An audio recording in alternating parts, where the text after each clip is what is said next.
You ever have that one thing that used to come so naturally and then suddenly it's the hardest thing to get back to?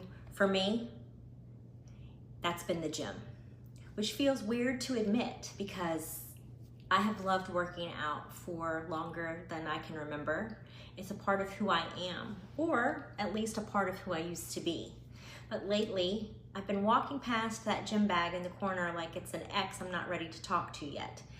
And I keep saying, I'll call you tomorrow. But tomorrow turns into a week, and then suddenly I'm realizing I don't need a better workout plan.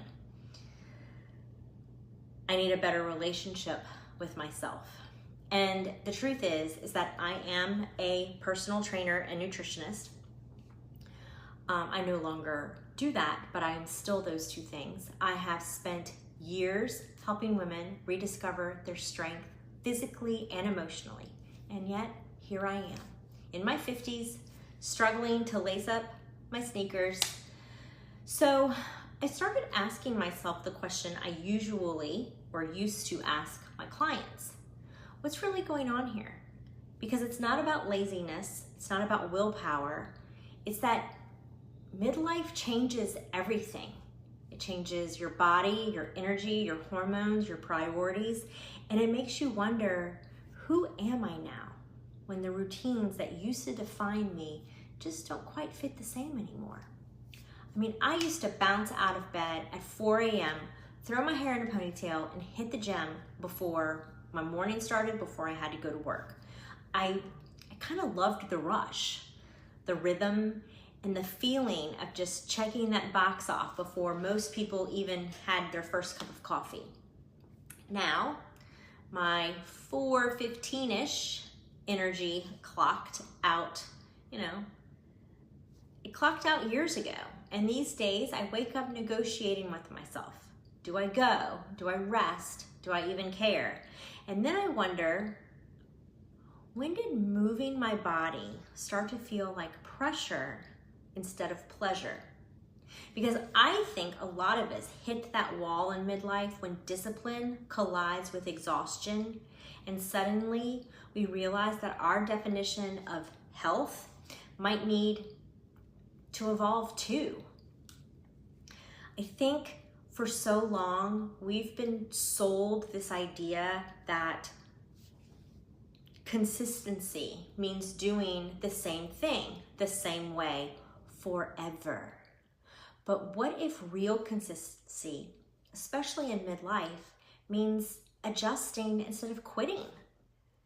I had to learn to release that all or nothing mindset. Some days that means I make it to the gym, and some days I stretch on the living room floor. And some days I just take a slow walk. No headphones, no earbuds, no pressure, just breathing and just being.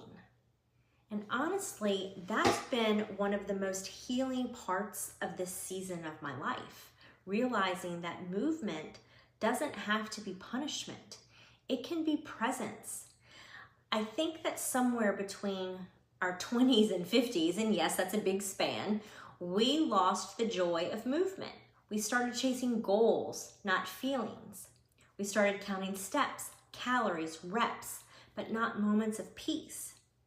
And it's kind of funny because when I think back, the moments I felt healthiest weren't necessarily when I looked the fittest. They were when I felt most connected with myself. So maybe rebuilding a health routine in midlife isn't about getting back to anything. Maybe it's about coming home to yourself.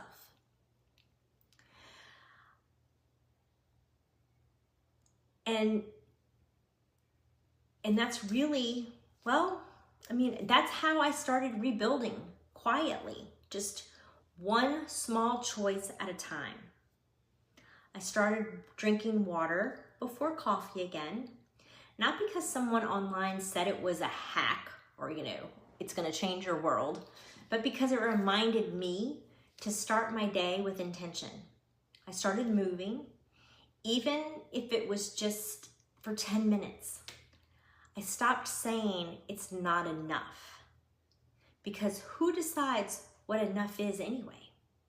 We spend so much of our lives chasing the next version of ourselves, and I think that midlife is where we finally learn to appreciate the one standing right here. I've realized motivation is definitely overrated. Motivation is like a spark. It's great when it hits, but it doesn't last very long. Determination, though, that's where the real growth happens. And determination looks different now. It's quieter. It's not about crushing goals. It's about keeping promises. Can I trust myself to show up, even in small ways? Can I move my body with kindness instead of criticism? Can I let progress be slow and still celebrate it? That's what rebuilding looks like for me now. And you know what's wild is that the more grace I give myself, the easier it is to move again. Not because I suddenly have more energy, but because I stopped making movement conditional on perfection. If I walk, I walk. If I rest, I rest. Either way, I'm still showing up for me, and that shift, that mindset, that's where the healing starts. So yeah, I'm rebuilding my health routine in midlife. Not perfectly, not dramatically, just honestly. And maybe that's the whole point, because health isn't a finish line. It's a relationship. And like any good relationship, it takes communication, patience, and the willingness to start again. So if you've been struggling to get your spark back, you're not behind.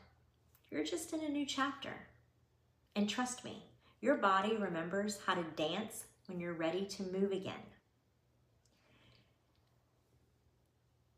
I think that,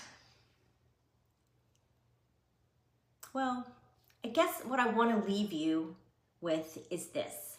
What would it look like if you rebuilt your health routine from a place of love instead of pressure? If you moved your body because it feels good, not because you should. Because at this stage of life, we don't need punishment disguised as progress. We need peace.